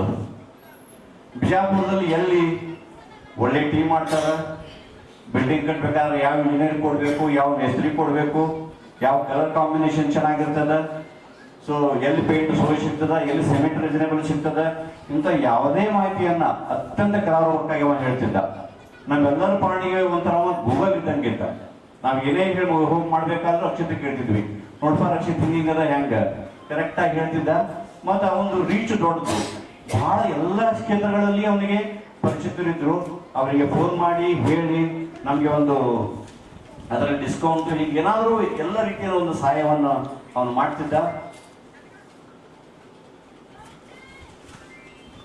ಸೊ ಈ ರೀತಿ ಸ್ವತಃ GD ಅಂಗಡಿಯವರು ಸಹಿತ ಕೆಲವೊಂದು ವಿಷಯಗಳನ್ನ ಅವನಿಗೆ ನಿರ್ವಹಿಸಲಿಕ್ಕೆ ಹೇಳ್ತಿದ್ರು. ಅವನು ಒಂದು ರೀತಿಯಲ್ಲಿ ಅವನಿಗೆ ಮಗ ಮಾತ್ರ ಅಲ್ಲ, ಅವನಿಗೆ ಸ್ನೇಹಿತ ಆಗಿದ್ದ, ಮಾರ್ಗದರ್ಶಿ ಆಗಿದ್ದ, ಸಾಕಷ್ಟು ಸಲಹೆ ಸೂಚನೆಗಳನ್ನು ಕೊಡ್ತಿದ್ದ. ಮನೆಯ ವ್ಯಾಪಾರ ಆಗಿರಬಹುದು, ಸಾಮಾಜಿಕ ರಾಜಕೀಯ ನಿರ್ಧಾರದ ಹಿಂದೆ ಅವನ ಚಾಣಾಕ್ಷ ಸಲಹೆ ಇರ್ತಿತ್ತು. ಸೊ ಅವರ ಅಜ್ಜನಿಗಂತೂ ಮೊಮ್ಮಗ ಅಂದ್ರೆ ಪ್ರಾಣ. ನಮ್ಮ ರಾಜು ಬಿಜಲಿ ಸರ್ ಹೇಳ್ದಂಗೆ ಹಲವಾರು ವಿಷಯಗಳಲ್ಲಿ ಅವ ರಕ್ಷಿತ ಅವರ ಅಜ್ಜನನ್ನೇ ಹೋಲುತ್ತಿದ್ದ. ಅಜ್ಜನವರ ದೂರದೃಷ್ಟಿ, ವ್ಯವಹಾರದ ಸೂಕ್ಷ್ಮ, ಸೌಮ್ಯತೆ, ಒಕ್ಕಲತನದ ಒಲವು ಇವೆಲ್ಲವುಗಳನ್ನು ಮೈಗೂಡಿಸಿಕೊಂಡಿದ್ದ ಅವನು. ಸೊ ಅಜ್ಜನವರಿಗೆ ಅವರ ಕನಸುಗಳನ್ನು ಮೊಮ್ಮಗನ ಮುಖಾಂತರ ನನಸು ಮಾಡಬೇಕು, ಅದಕ್ಕೆ ಅವನನ್ನು ಕೂಡಿಸಿಕೊಂಡು ಆಗಾಗ ಜೀವನದ ಪಾಠವನ್ನು ಹೇಳುತ್ತಿದ್ರು. ಅವನು ಅಷ್ಟೇ ಶ್ರದ್ಧೆಯಿಂದ ಅದನ್ನೆಲ್ಲ ಕೇಳ್ತಾ ಇದ್ದ. ಸೊ ವಿದ್ಯಾರ್ಥಿಯಾಗಿ ಅವನ ಬಗ್ಗೆ ಹೇಳ್ಬೇಕಂದ್ರೆ ಇಡೀ ಪ್ರೇರಣಾ ಸ್ಕೂಲೇ ಅವನಿಗೆ ಅತ್ಯಂತ ಪ್ರೀತಿಯಿಂದ ನೋಡ್ಕೊಳ್ತಿತ್ತು. ಇವ ಶಾಲೆಗೆ ಬಂದ್ರೆ 10-20 ವಿದ್ಯಾರ್ಥಿಗಳು ಓಡುತ್ತಾ ಬಂದು ಬರಿಮಾಡ್ಕೊಳ್ತಿದ್ರು. ಸ್ವತಃ ಡಾಕ್ಟರ್ ಅರವಿಂದ್ ಪಾಟೀಲ್ ಅವರು ಅವರ ಅಚ್ಚುಮೆಚ್ಚಿನ ವಿದ್ಯಾರ್ಥಿ ನಮ್ಮ ರಕ್ಷಿತ್. ಸೊ ಅವ್ರು ಹೇಳ್ತಿದ್ರು, ಇವನ್ ಇದ್ದಲ್ಲಿಗೆ ಬಂದು ಮಾತನಾಡಿಸಿ ಹುದುಂಬಿಸಿ ಹೋಗ್ತಿದ್ರು. ಮತ್ತೆ ಹೇಳ್ತಿದ್ರು, ನಿನ್ ಜೊತೆ ಬಿಸ್ನೆಸ್ ಪಾರ್ಟ್ನರ್ ಆಗಬೇಕು, ರಕ್ಷಿತ್ ಯಾವಾಗ ಬಿಸ್ನೆಸ್ ಚಾಲು ಮಾಡ್ತೀಯಾ ಅಂತ ಹೇಳಿ ಪ್ರತಿ ಸಲ ಅವನಿಗೆ ಒಂದು ತಮಾಷೆ ಮಾಡೋರು. ಶಾಲೆಯ ಎಲ್ಲ ಸಿಬ್ಬಂದಿ ಅವರ ಫೇವ್ರೇಟ್ ರಕ್ಷಿತ್. ಸೊ ಆಗಾಗ ಎಲ್ಲರಿಗೂ ಯಾವ್ದಾದ್ರೂ ನೆಪದಲ್ಲಿ ಗಿಫ್ಟ್ಗಳನ್ನು ಕೊಡೋದು, ಮತ್ತೆ ಸ್ನೇಹಿತರಿಗೆ, ಅಂಗಡಿ ಸಿಬ್ಬಂದಿಗೆ ಅವಾಗ ಯಾವುದೇ ಒಂದು ಭೇದವಿಲ್ಲದೆ ಹೋಟೆಲ್ ಕರ್ಕೊಂಡೋಗಿ ಊಟ ಮಾಡಿಸೋದು, ಅತ್ಯಂತ ಆತ್ಮೀಯತೆಯಿಂದ ಎಲ್ಲರ ಜೊತೆನೂ ಬೆರೀತಿದ್ದ. ಅವ ಎಲ್ಲಿರ್ತಿದ್ದ ಅಲ್ಲಿ ಒಂದು ಉತ್ಸಾಹ, ಒಂದು ಬಗೆಯ ಕಲರವ ಗದ್ರ ಅಂತ ಹೇಳ್ಬೋದು ನೀವು, ಹಂಗಿರ್ತಿತ್ತು. ಬೈಕ್ ಓಡಿಸೋದು, ಕಾರ್ ಓಡಿಸೋದು, ಮತ್ತೆ ರಿಪೇರಿ ಮಾಡೋದು, ಎಲ್ಲವನ್ನೂ ರಿಪೇರಿ ಮಾಡ್ತಿದ್ದ. ಅವನ ನೆಚ್ಚಿನ ನಾಯಿ ಆರೈಕೆ ಮಾಡೋದಾಗಿರ್ಬಹುದು, ಸೊ ಹೊಲ ಮಾಡೋದವ್ರ ಜೊತೆ ಒಂದು ಸಂಪರ್ಕ ಮಾಡೋದಾಗಿರ್ಬಹುದು, ಅವರ ಬೇಡಿಕೆ ಪೂರೈಸೋದು, ಜಾನುವಾರುಗಳ ಒಂದು ಆರೈಕೆ, ಅಂಗಡಿ ವ್ಯಾಪಾರದ ಬಗ್ಗೆ ಸೊ ಬಹಳ ಆಸಕ್ತಿ ಇತ್ತು. ಟೆಕ್ನಾಲಜಿಯನ್ನು ಅಳವಡಿಸ್ಕೊತಿದ್ದ. ಹೊಸ ಬ್ರಾಂಚ್ ಸ್ಥಾಪನೆ ಮಾಡೋದು, ಸ್ಟಾಫ್ ರಿಕ್ರೂಟ್ಮೆಂಟ್, ಅವ್ರಿಗೆ ಟ್ರೈನಿಂಗ್ ಕೊಡೋದು, ಅಜ್ಜನ ಆರೋಗ್ಯದ ಒಂದು ಮೇಲ್ವಿಚಾರಣೆ, ಚಿಕ್ಕಪ್ಪನಿಗೆ ಹೊಸ ಕಾರ್ ಕೊಡಿಸೋದು. ಸೊ ಚಿಕ್ಕಪ್ಪ ಹಳಿ ಕಾರ್ ಓಡಾಡ್ತಿರೋ ಇಷ್ಟ ಇರಲಿಲ್ಲ, ಚಿಕ್ಕಪ್ಪ ಹೊಸ ಕಾರ್ ತಗೊಳ್ಳೇಬೇಕು ನೀವು. ಸೊ ಅವಾಗಿಂದ ಅವಾಗ ನಮ್ಮ ಬಿಜರ್ಗಿ ಸಾಗರ ಇದಕ್ಕೆ ಹೋಗಿ ಒಂದು ಕಾರ್ ಕೊಡಿಸ್ತಿದ್ದ. ಸೊ ಈ ರೀತಿ ಒಂದು ಎಲ್ಲವನ್ನು ಅವನು ಮಾಡ್ತಿದ್ದ. ಇದೆಲ್ಲದರ ಮಧ್ಯೆ ಶಾಲೆ, ಮನೆ ಮೇಲ್ವಿಚಾರಣೆ ಹೀಗೆ ಹೇಳ್ತಾ ಹೋದ್ರೆ ಅದು ಮುಗಿಯಲಾರದ್ದು. ಸೊ ಬಹುಶಃ ಇವತ್ತಿನ ಯುವ ಪೀಳಿಗೆಗೆ ಇವನಿಗಿಂತ ಒಳ್ಳೆ ರೋಲ್ ಮಾಡೋದು ಸಿಗಲ್ಲ. ನಾವು ಯಾರೋ ಕೊಹ್ಲಿ ಅವ್ರು ಇವ್ರು ಅಂತ ಹೇಳ್ತೀವಿ, but He should be the role model. He was a youth icon. He was an obedient student, kind human being, loving friend, great son, visionary upcoming businessman, and many more. Shri Siddeshwara engineering company ಅವರ ಪ್ರೀತಿಯ brand. ಅವನು ಏನು ಹೇಳ್ತಿದ್ದ ಅಂದ್ರೆ ಎಲ್ಲ ಮಾಧ್ಯಮಗಳಲ್ಲೂ ಇದನ್ನು ಇದನ್ನು ವಿಸ್ತಾರ ಮಾಡಬೇಕು. ಸೊ ಎಲ್ಲನೂ ಸಿಗ್ಬೇಕು. ಎಲ್ಲ ಇದರಲ್ಲೂ ಕೂಡ ಅದು ಆರೋಗ್ಯ ಕ್ಷೇತ್ರ ಆಗಿರ್ಬೋದು, ಹೋಟೆಲ್ ಕ್ಷೇತ್ರ ಆಗಿರ್ಬೋದು, ಸಿದ್ದೇಶ್ವರ ಅವನ ಹೆಸರು ಏನಿದೆಯಲ್ಲ ಅದ್ರ ಇರಬೇಕು ಅನ್ನೋದು ಅವನ ಕನಸಾಗಿತ್ತು. ಸೊ ಎಲ್ಲ ಎಕ್ಸಾಮ್ ಅಲ್ಲಿ SSLC ಆಗಿರ್ಬೋದು, PUC ಆಗಿರ್ಬೋದು, ಎಲ್ಲದರಲ್ಲೂ 90+. ಮತ್ತೆ NTSC ಅಂತ ಒಂದು ಎಕ್ಸಾಮ್ ಆಗ್ತದೆ, ಪ್ರತಿಭಾನ್ವೇಷಣೆ. ಸೊ ಆ ಎಕ್ಸಾಮ್ ಕಟ್ಟಿದಾಗ ಬಿಜಾಪುರ ಮತ್ತು ಬಾಗಲಕೋಟೆ ಡಿಸ್ಟ್ರಿಕ್ಟ್ ಇಂದ ಕ್ವಾಲಿಫೈ ಆದ ಒಬ್ಬನೇ ಹುಡುಗ ಅಂತಂದ್ರೆ ಅದು ರಕ್ಷಿತ ನದಿ. ಸೊ ಅವನು ಆಕಾಶಕ್ಕೆ ಏಣಿ ಹಾಕೋ ಒಂದು ಹಂಬಲ, ಯಾವುದೂ ಅಸಾಧ್ಯ ಅಲ್ಲ ಅನ್ನೋ ಒಂದು ಭಾವನೆ, ಒಂದು ಕೆಲಸ ಒಬ್ಬರು ಮಾಡಬಹುದಾದ್ರೆ ಅದನ್ನು ಯಾರು ಬೇಕಾದ್ರೂ ಮಾಡಬಹುದು ಎಂಬ ಆತ್ಮವಿಶ್ವಾಸ, ಸಣ್ಣ ವಯಸ್ಸಿನಲ್ಲೇ ಬಡವರಿಗೆ ಸಮಾಜಕ್ಕೆ ಸಹಾಯ ಮಾಡುವ ಒಂದು ಮಾನವೀಯ ಗುಣ, ಪಕ್ಷಾತೀತವಾಗಿ ಎಲ್ಲ ನಾಯಕರನ್ನು ಪ್ರೀತಿಸುವ ಒಂದು ಗುಣ. ಸೊ ಅದಕ್ಕಾಗಿ ದೇವರು ಸಹ ಅವನನ್ನು ಪ್ರೀತಿಸಿ ಬಹಳ ಬೇಗ ಅವನನ್ನು ಕರ್ಕೊಂಡು ಬಿಟ್ಟ.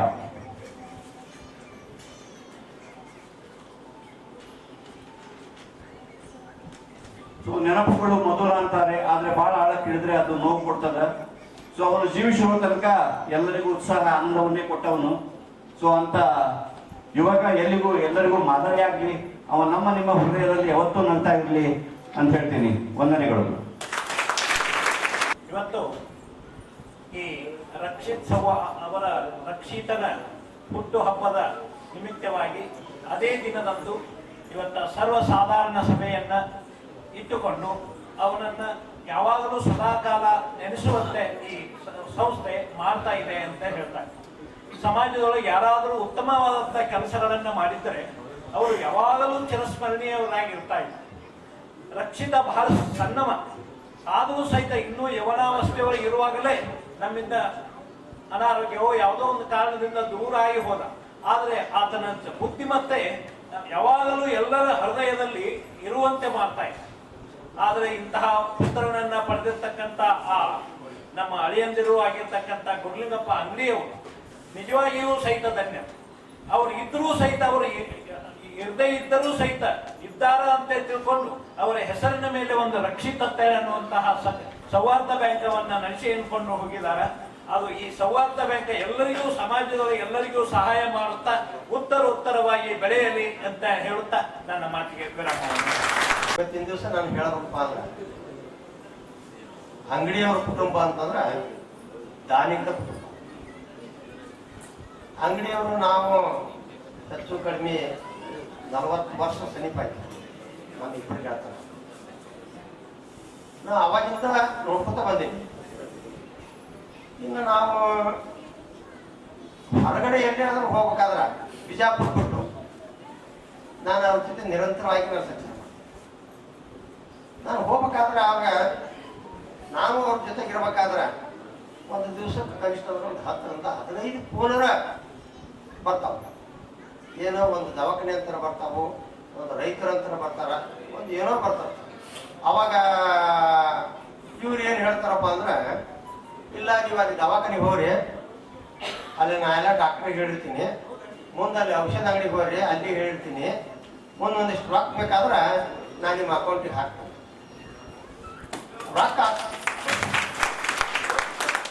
ರೊಕ್ಕ ಅಕೌಂಟಿಗೆ ಒಮ್ಮೊಮ್ಮೆ ಅವ್ರ ಕಿಸದ ರೊಕ್ಕ ಇರೋದಿಲ್ಲ, ಆದ್ರೆ ನಮ್ಮ ಕಿಸೆ ಕಾರ್ಯ. ಯಾಕಂದ್ರೆ ನಮ್ಮ ಮಗಲ್ಗೆ ನಾ ಆಗಿರ್ತೀವ ಒಂದಿಷ್ಟು ಫೋನ್ ಪೇ ಮಾಡ್ತೀವಿ. ಈಗ ಫೋನ್ ಪೇ ಬಂದ ಇಂಥ ಕುಟುಂಬದೊಳಗೆ ಜನಿಸಿದಂತ ಅಂಗಡಿಯವರು ದಾನಿಗಳ ಕುಟುಂಬ ಅಂತ ಅನ್ನೋದ್ರಿಂದ ಇವತ್ತು ಅವರ ಅದೃಷ್ಟಕ್ಕೆ ಎಲ್ಲಿ ಅಡೆತಡೆಗಳನ್ನು ತನ್ನುವುದೇ ಇಲ್ಲ. ಅವರು ಎಲ್ಲಿ ಕಾಲು ಇಡ್ತಾರ ಅಲ್ಲಿ ಹೂವಿನ ಸುರುಗಳೇನೇ ಆಗ್ತಾರೆ. ಈ ನಂದಿ ಶುಗರ್ ಫ್ಯಾಕ್ಟ್ರಿ ಎಲೆಕ್ಷನ್ ನಿಂತರು ಅವಾಗ ಅವರ ಸ್ಪರ್ಧೆ ಬಗ್ಗೆ ಬಹಳ ಮಂದಿ ಮಾತಾಡಿದ್ರು. ಇಲ್ಲ ಇದು ಆಗುದಿಲ್ಲ ಅಂತ ನಾನು ಹೇಳಿದೆ, ಶೆಟ್ರ ಬ್ಯಾಡ್ರಿ ಇಲ್ಲ, ನನಗೆ ಜನರ ಬೆಂಬಲ ಐತಿ ನೋಡೋಣ.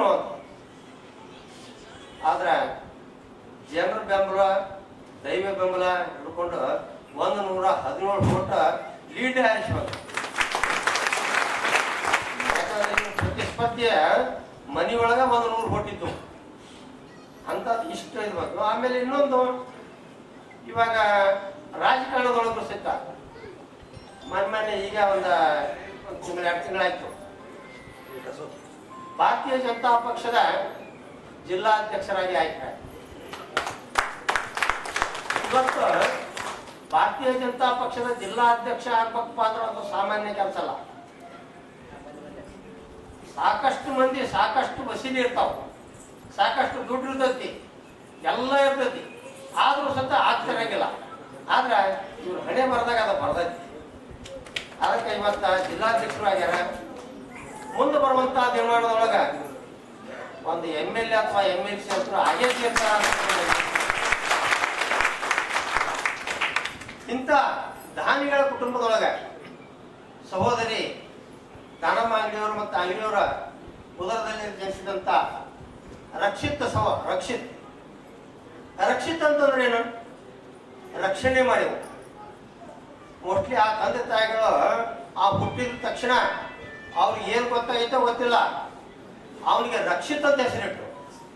ಆದ್ರೆ ರಕ್ಷಿತನ ಬಗ್ಗೆ ಎಷ್ಟೊತ್ತನ ಅವ್ರ ಗುರುಗಳು ಹೇಳಿದ್ರು, ನಮ್ಮ ಬಿಜೆಪಿ ಸಾಹೇಬ್ರು ಹೇಳಿದ್ರು, ನಮ್ಮ ಶಿವಗೌಡ ಪಾಟೀಲ್ರು ಹೇಳಿದ್ರು ಅವನ ಬಿಸಿನೆಸ್ ಬಗ್ಗೆ. ಅದೆಲ್ಲ ಹೇಳ್ಕೊತ ಹೋದ್ರೆ ಹೆಚ್ಚು ಕಡಿಮೆ ಒಂದು 2 ತಾಸು ಆಗ್ತದೆ. ಅಂತ ಗುಣಗಳಿದ್ದಂಥ ರಕ್ಷಿತ ತನ್ನ ಕೂಡ ಯಾರು ಇರ್ತಾರಲ್ಲ ಎಲ್ಲರಿಗೆ ಅರಿವಿ ಪದ್ಧತಿ ಅರಿವಿ ಹೊರಿಸೋದು, ಅವ್ರಿಗೆ ಅರಿವಿ ಹೊರಿಸೋದು, ಎಲ್ಲರಿಗೂ ಊಟ ಮಾಡಿಸೋದು. ಏನು ಅವ ಮಾಡುವಂಥ ಕಾರ್ಯ ಒಂದಲ್ಲ ಎರಡಲ್ಲ. ಒಂದು ಉದಾಹರಣೆ ಹೇಳಬೇಕಪ್ಪ ಅಂದ್ರೆ ನನಗೆ ಅನಿಸಿದ ಮಟ್ಟಿಗೆ ಒಂದು 6-7 ವರ್ಷದ ಹಿಂದಿರ್ಬೇಕು ಮೋಸ್ಟ್ಲಿ. ಒಮ್ಮೆ ನಾವು ಶೆಟ್ರ್ ಬೇರೆ ಕಡೆ ಹೋಗಿದ್ದೆವು. ಗಾಡಿಗೆ GPS ಕುಡಿಸಿದ್ನಂತ. ಏನೋ ಇವ್ರದ್ದು ಸಿದ್ದೇಶ್ವರ ಇಂಜಿನಿಯರಿಂಗ್ ಅಂತ ಏನೋ ಸಾಮಾನುಗಳು ಇಕ್ವಿಪ್ಮೆಂಟ್ ಬೈತಾವಂತೆ, ಆ ಗಾಡಿಗೆ GPS ಕುಡಿಸಿದ್ನಂತ. ಡ್ರೈವರಿಗೆ ಹೇಳ್ಯಾನ ಎಲ್ಲಿ ಇಂಡಿಯಾ ಅಂತೇಳಿ ಹೋಗಿ ಅದನ್ನ ಡೆಲಿವರಿ ಮಾಡ್ತಾರಪ್ಪ. ಆಮೇಲೆ ಇಂಡಿಯಾ ಅಂತೇಳಿ ಹೋಗ್ಯಾನ. ಮುಂದೆ ಅವ್ ಏನೋ ಸ್ವಲ್ಪ ಏನೋ ಆ ಮನುಷ್ಯ ಆಸೆ ಹುಟ್ಟದ ಡ್ರೈವರ್ಗೆ, ಮತ್ತೆ ಯಾವುದೋ ಬಾಡಿಗೆ ಬಂದಿರಬೇಕು. ಒಂದು ಸ್ವಲ್ಪ ಮುಂದೆ ಹೋಗ್ಯಾನ, ಗಾಡಿ ಸ್ಟಾಪ್, ಗಾಡಿ ಚಾಲನ ಆಗ. ಆಮೇಲೆ ಹಳ್ಳಿ ರಕ್ಷಿತಕ್ಕೆ ಫೋನ್ ಮಾಡಿ ಕೇಳಿದಾಗ, ನೀನು ಆ ದಾರಿ ಬಿಟ್ಟು ಮುಂದೆ ಹೋಗಿದ್ದಿ, ಅದಕ್ಕೆ ಇಲ್ಲಿ ಲಾಕ್ ಆಗೈತಿ, ಈಗ ಓಪನ್ ಮಾಡ್ತೀನಿ, ಸೀದಾ ಅಂಗಡಿ ಬಾ. ಇಲ್ಲೇ ಅಂಗಡಿ ಒಳಗೆ ಕೂತು ಅದನ್ನ ಓಪನ್ ಮಾಡಿ ಗಾಡಿ ವಾಪಸ್ ತರ್ಸ. ಮತ್ತೆ ರಕ್ಷಿತರ ಬಗ್ಗೆ ಹೇಳಬೇಕಪ್ಪ ಅಂತಂದ್ರೆ ನನಗನ್ಸಿದ ಮಟ್ಟಿಗೆ ಆತ ಎಲ್ಲ ಆಫೀಸರ್ಸ್ ಕೂಡ ಇನ್ನೂ ನಮ್ಮ ಶೆಟ್ರದೇನೋ ಇನ್ನೂ ಅಷ್ಟು ಧೈರ್ಯ ಇದ್ದಿದ್ದಿಲ್ಲ, ರಕ್ಷಿತಿಗೆ ಬಂಡ ಧೈರ್ಯ ಐತಿ. ಅವ ಯಾವ ಥರ ಇದು ಮಾಡ್ತಿದ್ದ, SP ಗೆ DC ಗೆ ಎಲ್ಲ ದೊಡ್ಡ ದೊಡ್ಡ ಅಧಿಕಾರಿಗಳಿಗೆ ಸರಳ ಮಾತಾಡ್ತಿದ್ದ.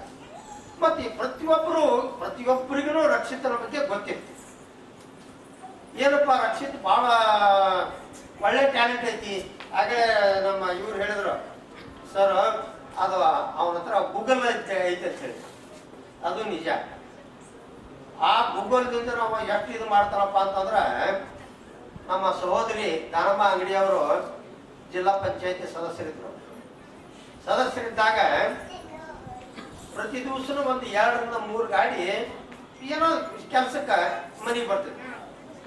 ಅವಾಗ ಮನೆ ಬಂದಂಥ ಸಂದರ್ಭದೊಳಗೆ ಅವ್ರಿಗೆಲ್ಲರಿಗೂ ನಾಷ್ಟ ಮಾಡಿಸೋದು, ಊಟದ ಟೈಮ್ ಬಂದಾಗ ಊಟ ಮಾಡಿಸೋದು, ಹೊಳ್ಳಿ ಅವ್ರ ಗಾಡಿ ತೊಗೊಂಡು ಬಂದಾಗ ಗಾಡಿ ಬಾಡಿಗೆ ಸತ ಕೊಟ್ಟು ಕಳ್ಸ. ಇದು ನಾನು ಕಣ್ಣಾರ ಕಂಡಿದ್ದು. ಅಂತ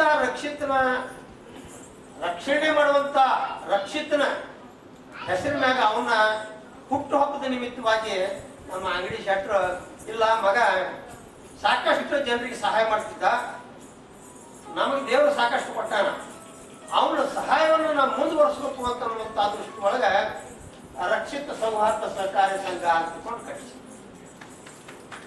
ಈ ಸಂಘದ ಮುಖಾಂತರ ಅವರು ಪ್ರತಿಯೊಬ್ಬ ಬಡವರಿಗೆ ಏನಾದರೂ ಹೆಲ್ಪ್ ಆಗಲಿ ಅಂತ ಅನ್ನುವಂಥ ದೃಷ್ಟಿ ಒಳಗೆ ಇವತ್ತು ಕೆಲಸ ಮಾಡ್ತಾ ಇದ್ದಾರೆ.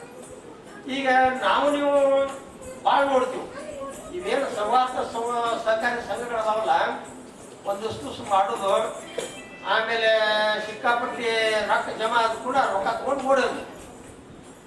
ಅಂತ ಜನ ನಾವು ಪ್ರತಿ ದಿವಸನೂ ಕೇಳಿದ್ವಿ. ಆದ್ರೆ ಈ ಅಂಗಡಿಯ ಕುಟುಂಬದೊಳಗ ಏನ ರಕ್ಷಿತನ ಹೆಸರಿನ ಮ್ಯಾಗ ಒಡನೆ ಮೊದಲಿಂದ ದಾನ ಮಾಡಂತ ಮಾಡ್ತಾನ ಅದು. ಅದಕ್ಕೆ ಜನರಿಗೆ ಒಳ್ಳೇದಾಗ್ಲಿ ಅಂತಕೊಂಡವಂತ ಒಂದು ಏನು ಕೆಲಸನ ನಮ್ಮ ಓಂಕಾರನ ನೇತೃತ್ವದೊಳಗೆ ಸದ ನಡೆದೆ. ಇದು ಇನ್ನಷ್ಟು ಹೆಚ್ಚಿಗೆ ಬೆಳೀಲಿ, ಇದರಿಂದ ಜನರಿಗೆ ಬಡವರಿಗೆ ಎಲ್ಲ ಸಹಾಯವಾಗಲಿ. ಮತ್ತು ನಮ್ಮ ಅಂಗಡಿ ಶೆಟ್ಟರು ಓಂಕಾರ ದಿವಸ ಮಾಡತಾರ, ಅದನ್ನೂ ಮುಂದುವರಲಿ. ಇವತ್ತು ದೇವರ ಅವರ ಫ್ಯಾಮಿಲಿಗೆ ಆಯುಷ್ಯ ಆರೋಗ್ಯ ಕೊಟ್ಟು ಎಲ್ಲರಿಗೂ ಇದೇ ರೀತಿ ಕೊಡಗೈ ದಾನಿ ಅಂತ ಅನಿಸ್ಕೊಳ್ಳಿ ಅಂತ ಮಾತನ್ನು ಹೇಳಿ, ವಯಸ್ಸು ಸಣ್ಣದು, ಅವನ ಬುದ್ಧಿ ದೊಡ್ಡದು. ಅವರ ಅಜ್ಜನ ಕರ್ಕೊಂಡು ಪ್ರತಿ ದೀಪಾವಳಿ ಬಂತಂದ್ರೆ ಆಶ್ರಮಕ್ಕೆ ಬರೋ ಸ್ವಾಮೀಜಿಯವರ ಅಂಗಡಿ ಪೂಜೆ ಅದ, ತಾವು ಬರಬೇಕು ಅಂತ ಹೇಳಿ ಹೋಗವ.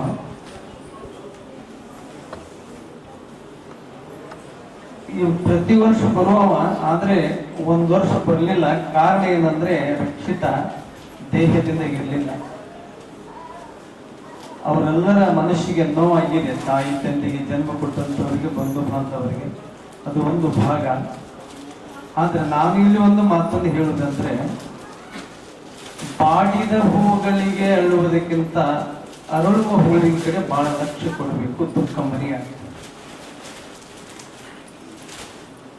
ಅರಳುತ್ತದಲ್ಲ ಹೂವ, ಆ ಕಡೆ ಲಕ್ಷ್ಯ ಕೊಡಬೇಕು. ಆರಿದ ದೀಪದ ಕಡೆ ನೋಡೋದಕ್ಕಿಂತ ದೀಪ ಹೊತ್ತಿ ಬೆಳಕನ್ನ ಕೊಡ್ತದಲ್ಲ, ಆ ದೀಪದ ಕಡೆ ನೋಡಿದ್ರೆ ನಮ್ಮ ದುಃಖ ಕಡಿಮೆ ಆಗ್ತದೆ.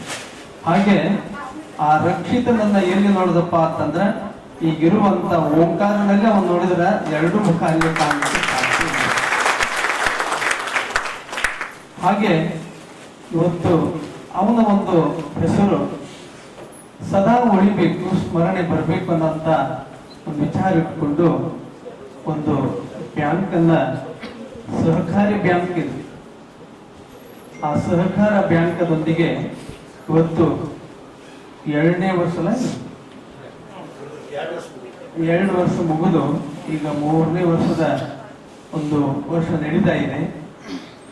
ಇದು ಸ್ವಲ್ಪ ಸಮಯದಲ್ಲಿ ಬಹಳ ಉನ್ನತವಾದಂತ ಹೆಜ್ಜೆಯನ್ನು ಅದು ಇಟ್ಕೊಳ್ತು ಬಂದದ್ದು ಬೆಳೆದಿದೆ. ನಮ್ಮ ಬಿಜೆಪಿ ರಾಜ್ಯಾಧ್ಯಕ್ಷರಾದಂತ ಬಿಜೆಪಿ ಜಿಲ್ಲಾ ಅಧ್ಯಕ್ಷರಾದಂತ ನಮ್ಮ ಗುರುಲಿಂಗ ಅಂಗಡಿಯವರು ಒಂದು ಮಾತನ್ನು ಹೇಳಿದರು. ಬ್ಯಾಂಕ್ಗಳನ್ನ ಸಂಘಗಳಿಂದ ಮಾಡುವಂತಹದ್ದು ಇನ್ಕಮ್ ಕಾಯಿ, ಒಂದಿಷ್ಟು ದುಡ್ಡು ಹಾಕಬೇಕು, ಅದನ್ನ ತೆಗೆದು ಅದನ್ನ ನಾವು ಬಳಸಬೇಕು ಅನ್ನೋಂತ ಒಂದು ಉದ್ದೇಶದಿಂದ ಇಡ್ತಾರೆ. ಅವರು ಒಂದು ಮಾತನ್ನು ಹೇಳಿದರು, ಅದರ ಲಾಭ ಏನಾದರೂ ಬಂದಿತ್ತಂದ್ರೆ ಬಡವರ ವಿದ್ಯಾರ್ಥಿ ಬಾಳಿಗೆ ಬೆಳಕಾಗಲಿ ಅನ್ನೋಂತ ಮಾತನ್ನು ಹೇಳಿದ್ರಲ್ಲ, ಅದು ಬಹಳ ಶ್ರೇಷ್ಠವಾಗಿದೆ. ಇವತ್ತು ಆ ದುಡ್ಡು ರಕ್ಷಿತನ ಒಂದು ನಾಮದಿಂದ ಒಂದು ಬ್ಯಾಂಕನ್ನ ಮಾಡಿ ಅದರಲ್ಲಿ ಬರುವಂತ ದುಡ್ಡವನ್ನ ವಿದ್ಯಾರ್ಥಿಗಳಿಗಾಗಿ ಬಳಸಿದ್ರಪ್ಪ ಅಂತಂದ್ರ ಆ ಎಲ್ಲ ವಿದ್ಯಾರ್ಥಿಗಳಲ್ಲಿ ನಾವು ರಕ್ಷಿತನನ್ನ ಕಾಣುವಂತ ಒಂದು ಸಂತೋಷದ ಸಂಗತಿ ಆಗ್ತಾ ಇದೆ. ಹಾಗಾಗಿ ಇವತ್ತು ಆ ಬ್ಯಾಂಕು ಈಗ 3 ವರ್ಷದ ಆಗಿದೆ. ಅದು ಬೇಗ ಬೆಳೆದು ಅದು ಪಂಚವಾರ್ಷಿಕೋತ್ಸವವನ್ನ ಆಚರಣೆ ಮಾಡಿಕೊಳ್ಳಿ. ಬೆಳ್ಳಿ ಹಬ್ಬ ಅಂದ್ರೆ 25 ವರ್ಷ, ದಶಮಾನ ಪಂಚವಾರ್ಷಿಕೋತ್ಸವನ ಆಚರಣೆ ಮಾಡಿಕೊಳ್ಳಿ, ದಶಮಾನೋತ್ಸವನ ಆಚರಣೆ ಮಾಡಲಿ, ಅದು ಬೆಳ್ಳಿ ಹಬ್ಬವನ್ನು ಆಚರಣೆ ಮಾಡಲಿ. ಅದರ ಜೊತೆಗೆ ಇವತ್ತು ನಮ್ಮ ಅಂಗಡಿಯವರ ಮನೆ ಯಾವಾಗಲೂ ಇನ್ನೊಬ್ಬರಿಗೆ ಕೊಡುವ ಮನೆ. ಯಾಕಂದ್ರೆ ಅವ್ರು ಯಾವಾಗಲೂ ದಾನ ಮಾಡುವಂತ ಮನೆತನದಲ್ಲಿ ಅವರ ನಮ್ಮ ಗುರುಲಿಂಗ ಅವರ ಮನೆಯವರ ಹೆಸರು ನೋಡ್ರಿ, ದಾನಮ್ಮ ಅಂತಿದೆ. ದಾನಮ್ಮ ಇದರ ಅರ್ಥ ಏನಂದ್ರೆ ದಾನ ಧರ್ಮ ಮಾಡುವುದರಿಂದ ದಾನಮ್ಮ ದೇವಿ ಅಂತ ಆದ್ರಲ್ಲ, ಅಂತ ಒಂದು ನಾಮಕರಣದೊಂದಿಗೆ ಅವರು ಅದಾರಂದ್ರೆ ಆ ಮನೆ ದಾನ ಮಾಡುವುದರಲ್ಲಿ ಇದೆ ಅನ್ನೋ ಗೊತ್ತಿದೆ. ನಮ್ಮ ಜ್ಞಾನ ಯೋಗಾಶ್ರಮದಲ್ಲಿ ಒಂದು ನೀರಿನ ಪಂಪ್ ಆಗಿರ್ಬೋದು, ಪೈಪ್ ಆಗಿರ್ಬೋದು, ಯಾವುದೇ ವಸ್ತುವನ್ನ ನಾವು ಬೇಕಾದಾಗ ನಮಗ ಹೋಗಿ 6 ತಾಸು ರಾತ್ರಿ ಒಳಗೆ ಹೋದ್ರು ಕಳಿಸಿಕೊಡುವಂಥವ್ರು ಯಾರಂದ್ರೆ ಇದು ಸಿದ್ದೇಶ್ವರ ಇಂಜಿನಿಯರಿಂಗ್ ಅಂಗಡಿ ಅನ್ನೋಂಥದ್ದು ಕೂಡ ನೆನಪಿದೆ. ಅದಕ್ಕೆ ನಮ್ಮ ಜ್ಞಾನ ಯೋಗಾಶ್ರಮಕ್ಕೂ ಅವರ ಒಂದು ದಾನ ಬಹಳ ಮುಟ್ಟಿದೆ. ಅದಕ್ಕೆ ಇವತ್ತು ರಕ್ಷಿತ ಇಲ್ಲ, ಆದ್ರೆ ನಿಮ್ಮೆಲ್ಲರಲ್ಲಿ ಅವರನ್ನ ಕಾಣುವಂತಹದ್ದು. ಹಾಗಾಗಿ ಬ್ಯಾಂಕ್ ಅಂದ್ರೆ ಇದರ ಅರ್ಥ ಏನು? ಸಹಕಾರ. ನಾನು ನಿಮಗೆ, ನೀವು ನಮಗೆ, ಈ ಒಂದು ಇದರಲ್ಲಿ ಹೋಗ್ತದೆ. ಅದಕ್ಕೆ ಬ್ಯಾಂಕಿನಲ್ಲಿ ಇಟ್ಟಂತ ದುಡ್ಡಿದೆಯಲ್ಲ, ಅದು ಯಾವಾಗಲೂ ನಿಮಗೆ ಭರವಸೆ ಹೇಳಿದರು ಅವರು, ಗುರ್ಲಿಂಗ ಅವರು ಹೇಳಿದರು, ನಾನು ಏನೇ ಆದ್ರೂ ನಿಮ್ಮ ದುಡ್ಡವನ್ನ ಒಂದು ಪೈಸೆನ ಇದು ಮಾಡಲ್ಲ, ಏನೇ ಇದ್ರೂ ನಾನು ನಿಮ್ಮ ದುಡ್ಡನ್ನು ಮರಳಿ ಕೊಡ್ತೀನಿ ಅನ್ನಂತಹದ್ದು. ಅಂದ್ರೆ ಯಾವುದೋ ಕಾರಣಕ್ಕೆ ಏನಾದ್ರೆ ಅದರ ಜವಾಬ್ದಾರಿ ನಾದಿನಂತ ಮಾತನ್ನು ಹೇಳಿದರು. ಬ್ಯಾಂಕ್ ಅಂದ್ರೆ ನಿಮಗೆ ಗೊತ್ತಿರಬಹುದು, ಅಲ್ಲಿ 3 ಮಂದಿ ಇರ್ತಾರೆ. ಒಬ್ಬವ ದುಡ್ಡನ್ನ ಇಡುವವ, ಇಟ್ಟವಾಗ ಭರವಸೆ ಕೊಡಬೇಕು. ಏನು ಭರವಸೆ ಅಂದ್ರೆ, ನೀನು ದುಡಿದು ಒಂದ್ 4 ದುಡ್ಡ ಪ್ರಪಂಚಕ್ಕಾಗಿ ಬಳಸ್ಕೊಂಡು 4 ದುಡ್ಡನ್ನು ಉಳಿಸಿ ನಿನಗೆ ಆಪತ್ಕಾಲದಲ್ಲಿ ನನಗೆ ಬೇಕಂತ ತಿಳ್ಕೊಂಡು ನಮ್ಮಲ್ಲಿ ಇಡಕ್ ಬಂದಿದಪ್ಪ, ಬಹಳ ಸಂತೋಷ, ನಮ್ಮಲ್ಲಿ ಇಡು. ನೀ ಏನ್ ಇಡ್ತೀಯಲ್ಲ, ನಿನಗೆ 100 ರೂಪಾಯಿ ಇಟ್ಟಿ ಅಂದ್ರ ನಿನಗೆ 200 ರೂಪಾಯಿ ಮಾಡಿಕೊಡುವಂತ ಇದುವನ್ನ ನಾವು ಕೊಡ್ತೇವೆ ಅಂತ ತಿಳ್ಕೊಂಡು ಅವನನ್ನ ಅತ್ಯಂತ ಸೌಹಾರ್ದದಿಂದ ಪ್ರೀತಿಯಿಂದ ಅವಂಗ ಭರವಸೆಯನ್ನ ಕೊಟ್ಟು ಕಳಿಸ್ಬೇಕಂತ. ಒಬ್ಬವ ಇಡಾಕ್ ಬಂದವ, ಬ್ಯಾಂಕ ಒಂದು, ಒಬ್ಬ ಇನ್ನೊಬ್ಬ ಇಡಾಕ್ ಬಂದವಾಗ ಏನ್ ಅನ್ಬೇಕು, ನಿನಗ ಬೇಕಾದಾಗ ಬಂದು ಕೇಳು, ನಾನು ನಿನಗೆ ಕೊಡ್ತೀನಿ, ಅದು ಏನು ಕೊಡ್ಬೇಕು ಅದು ನಾನು ಕೊಡ್ತೀನಿ ಅಂತ ಅವಂಗ ಭರವಸೆ ತುಂಬಬೇಕು.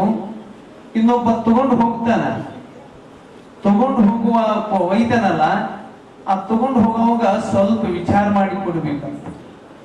ಒಬ್ಬ ದಾರು ಕುಡಿದು ಜೊಲಿ ಹೋಗೋದ್ ಬಂದ್ ನಮ್ಗೆ ಸಾಲ ಕೊಡು ಅಂದ್ರೆ ಕೊಡಬಾರ್ದ, ಆ ರೊಕ್ಕ ಹೊಳ್ಳಿ ಬರ್ತದೋ ಇಲ್ಲ ಅಂತ ವಿಚಾರ ಮಾಡಿ ಕೊಡ್ಬೇಕು. ಅದಕ್ಕೆ ಅವಂಗ ಕೊಡುವವಂಗ ನೀನೇನು ಮಾಡ್ತೀರಿ, ಹೈನುಗಾರಿಕೆ ಮಾಡ್ತೀಯ, ಅಥವಾ ಸಣ್ಣದೊಂದು ಏನಾದ್ರೂ ಆಟೋ ತಗೋತೀಯ, ಅಥವಾ ಹೂವಿನ ವ್ಯಾಪಾರ ಮಾಡ್ತೀಯ, ಅಥವಾ ನೀರಾವರಿ ಮಾಡ್ತೀಯ, ಹೈನುಗಾರಿಕೆಯನ್ನ ಮಾಡ್ತೀಯ, ಏನ್ ಮಾಡ್ತೀಯ ಹೇಳಂತ ತಿಳ್ಕೊಂಡು ಅವನು ಕೇಳಿ ಸಾರ ಅವ ಕೊಟ್ಟು ಅವ ಕೊಡುವಾಗ ಹೇಳ್ಬೇಕಂತ, ನಾವು ಕೊಟ್ಟಂತ ಹಣವನ್ನ ಸರಿಯಾಗಿ ಬಳಸು, ನೀನು ಬೆಳಿ, ಆ ಉಳಿದು ನಮ್ಮ ಏನ್ ತಗೊಂಡು ಹೋಗಿಯಲ್ಲ ಅದನ್ನ ನಮಗೆ ತಂದು ಕೊಡು ಅಂತ ಅವಂಗ ಹೇಳಿ ಅವಂಗ ಶುಭವನ್ನ ಹಾರೈಸಿ ಕಳಿಸಬೇಕು. ಒಬ್ಬಗ ಭರವಸೆ ಕೊಡ್ಬೇಕು, ಇನ್ನೊಬ್ಬನಿಗೆ ಶುಭವನ್ನ ಹಾರೈಸಿ ಕಳಿಸಬೇಕು. ಅಂದಾಗ ಒಂದು ಕೊಡುವ ಕೈಯ, ಇನ್ನೊಂದು ತಗೊಳ್ಳುವ ಕೈಯ, 2 ಕೈಗೆ ಮೇಳೆ ಇತ್ತಪ್ಪ ಅಂದ್ರೆ ಬ್ಯಾಂಕ್ಗಳು ಬೆಳಿಲಿಕ್ಕೆ ಸಾಧ್ಯ ಇದೆ ಅಂತ ಒಂದು ವ್ಯವಸ್ಥೆ ಬ್ಯಾಂಕಿನಲ್ಲಿ ಇವತ್ತು. ಈ ಜಗತ್ತಿನಲ್ಲಿ ಸಹಕಾರಿ ಸಂಘ ಅದ್ಭುತ ಕಾರ್ಯ ಮಾಡಿದೆ. ಸರ್ಕಾರ ಬ್ಯಾಂಕುಗಳು ಬಹಳ ನಿಯಮಗಳು ಹಾಕ್ತದೆ, ಆದ್ರ ಸಹಕಾರಿ ಸಂಘದವಲ್ಲ, ಇವು ನಿಯಮಗಳು ಹಾಕುವುದಿಲ್ಲ. ಆಪತ್ಕಾಲದಲ್ಲಿ ಕೊಡ್ತಾರ, ಏನೋ ಎಲ್ಲೋ 100ರಾಗ ಒಂದು 8 ಮಂದಿ 10 ಮಂದಿ ಏನೋ ಒಂದಿಷ್ಟು ಕಟ್ಬಾಕಿ ಹಾಕ್ತಾರ, ಆದ್ರೆ 90 ಮಂದಿ ಅದನ್ನ ಸರಿಯಾಗಿ ಬಳಸ್ತಾ ಇದ್ದಾರೆ ಅನ್ನೋಂಥದ್ದು ಇವತ್ತು ಸಾಕಷ್ಟು ನಮ್ಮ ಇವರದ ಗೊತ್ತಿರ್ಬೋದು. ಜೊಲ್ಲೆ ಅಂತದಾರೆ ಯಕ್ಷಮದವರು, ಇವತ್ತು 100-200 ಬ್ಯಾಂಕ್ಗಳನ್ನ ನಡೆಸ್ತಾರೆ. ಆ 200 ಬ್ಯಾಂಕ್ಗಳು ಒಂದು 50 ಬ್ಯಾಂಕ್ಗಳ ಉದ್ಘಾಟನಕ್ಕೆ ನಾವು ಹೋಗಿದ್ವಿ. ಹೀಗಾಗಿ ಇವತ್ತು ಆ ಕ್ಷೇತ್ರ ಬಹಳ ಚೆನ್ನಾಗಿ ಕೆಲಸ ಮಾಡ್ತದೆ. ಹಾಗಾಗಿ ಇವತ್ತು ರಕ್ಷಿತನ ಒಂದು ಹೆಸರಿನಲ್ಲಿ ಅದೊಂದು ಬ್ಯಾಂಕವನ್ನ ಮಾಡಿದ್ದಾರೆ. ಅದು ಆ ರಕ್ಷಿತನ ಬ್ಯಾಂಕಿನಲ್ಲಿ ತಗೊಂಡು ಹೋದವರು ಅವರೆಲ್ಲರೂ ರಕ್ಷಣೆ ಆಗಲಿ ಅಂತ ತಿಳ್ಕೊಂಡು ನಾವೆಲ್ಲರೂ ಇವತ್ತು ಹಾರೈಸುವ.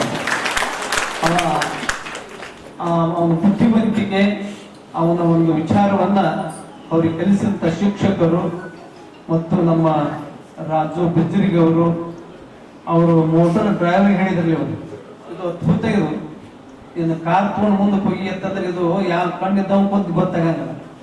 ಆದ್ರೆ ಇಲ್ಲಿ ಕೂತು ಅಲ್ಲಿ ಹೋಗಿ ಅದರಂತೆ ಹೊಳ್ಳಿ ತರಿಸಿದಂತ ವಿಶೇಷ ಜ್ಞಾನ ಅಂತ. ಇದಕ್ಕೆ ನಮ್ಮ ಅಧ್ಯಾತ್ಮ ಕ್ಷೇತ್ರದಲ್ಲಿ ಈ ಒಂದು ಕಣ್ಣು, ಈ ಒಂದು, ಆದ್ರೆ ಆ ಕಣ್ಣದಲ್ಲ, ಅದು ಜ್ಞಾನದ ಕಣ್ಣು ಅಂತ ಕರೀತಾರೆ. ಅದು ಜ್ಞಾನದ ಕಣ್ಣು ಅಂತ ಕಣ್ಣನ್ನ ಉಳ್ಳಂತ ರಕ್ಷಿತ ಆಕಸ್ಮಿಕವಾಗಿ ಹೋದ. ಬಹಳ ಒಳ್ಳೆ ಸ್ವಭಾವ.